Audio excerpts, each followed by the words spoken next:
Hey folks, Fernando doing another video for the Modern Survivalist, and I was watching YouTube yesterday. I came across this bit of news and seeing 3 people escape a concentration camp in Australia, and it was like, wait a minute, what? So encampments, quarantine facility. Yeah, I get it that 3 people escaped from there, but why is there a concentration camp in Australia in the first place? So you may have heard about this, and yes, it is real. It has happened. These have been built and people are being thrown in them.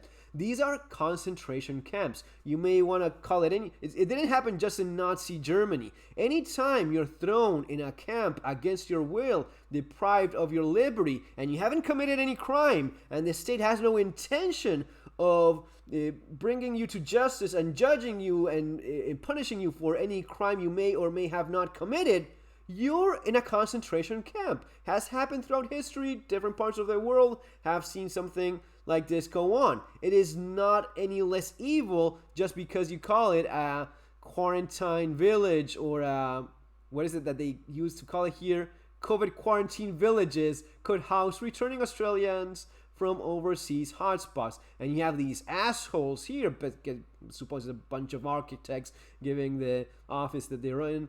James Doran estimates a 500-bed quarantine village could be built in Western Australia within 10 months. These are the gold standard villages. Yeah, you can call it a village, still a concentration camp. So this is the project. This is how Nazi Germany concentration camps came to be. When people wonder, were people insane? How is it that they allowed this to happen? Who took part of this and didn't put a stop? Well, these people like these assholes. They planned this, they make money out of this, they support it. This wonderful woman here, Dr. Barbara Natabi, believes it would make sense to invest in quarantine infrastructure. Okay, thank you very much. And these are balconies, neighborhoods key to the design. Look at the design. It is a damn concentration camp. What design are you talking about? And yeah, they may try to make it, you may paint it anything you want. It's still. So I was watching this, how they were hunting down these 3 people that escaped. They already captured them. So you're going car by car, stopping each vehicle, and that's how they capture them again, hunting them down like animals.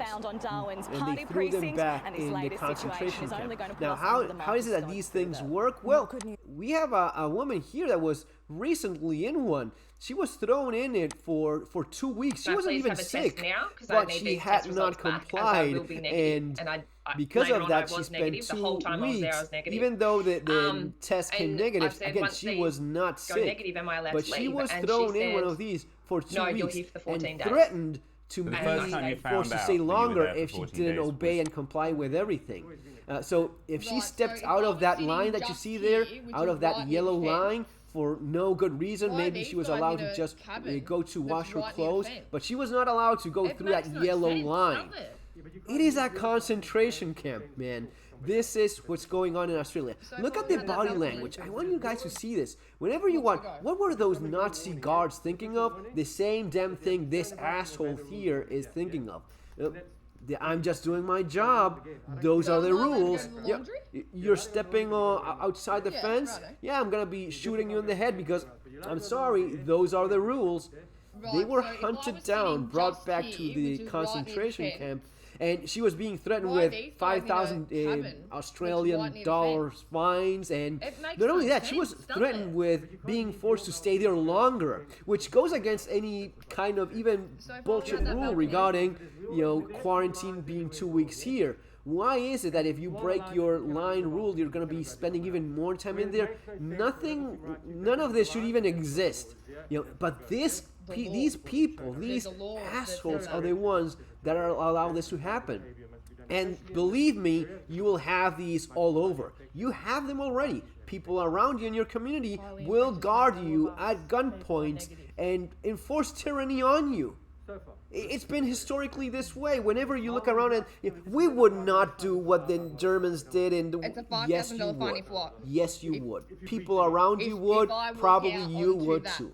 That's why these 3 are. Look at the body language. The hands. You cross the line, ma'am. you cross the line. You're not supposed to cross the line. You're going to be staying in the concentration camp longer. Understood?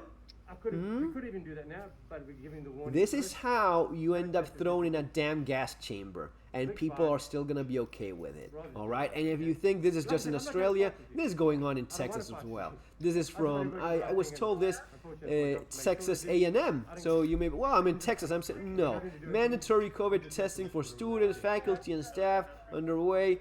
So what did that this is the way it is. make you Someone think? sent me an email this morning about, I want to go to Texas because what you were saying and so on. So with those people in control of your every move? I like Texas. I've been to Texas A&M and College Station. Like you're in prison, you feel like you've done something wrong. It's inhumane it's going what they're on doing. all over like the place. You are so small. We have to understand that no one is safe from this kind of and tyranny. you're literally nothing. So this woman was locked here for 2 weeks, and she has to count her blood. I mean, she lost her job because she got fired for not showing up all of a sudden, and that's it. That's how things are in the world today, people. So get ready, prepare. If you haven't done so already, you're kind of running out of time. So do get prepared as soon as you can, having all the different options that we so often talk about. And we are in a, the bar is going way up. The standard of what you're actually doing in terms of preparedness. Are you prepared for this? Are you ready for your state all of a sudden throwing people in concentration camps if they didn't comply? Where are you going to be running? Because you probably think, no, if it's bad here, it has to be worse somewhere else. Someone was mentioning that is a awful idea of how to prepare. If you don't prepare thinking of, I may have some other alternative, I may have some other option worth considering, then why would you even bug out anywhere if it's always going to be better wherever it's that you are? Imagine with that kind of attitude being in a concentration camp in Australia. It has to be worse in Texas. Look what's happening with Texas A&M. So you have to understand that you need flexibility, you need options, you need at least, this is the kind of thing I wrote in Bugging Out on Relocating, my second book regarding, strategies just to have other choices. There's always, when it gets this bad, when you're just about to be thrown in a concentration camp, trust me, there's probably a few options worth considering out there. Don't be the last guy to realize that they should have left before being thrown in a train or in a bus and dragged to a COVID village. Okay, guys, see you in our next video. Have an awesome day. Take care.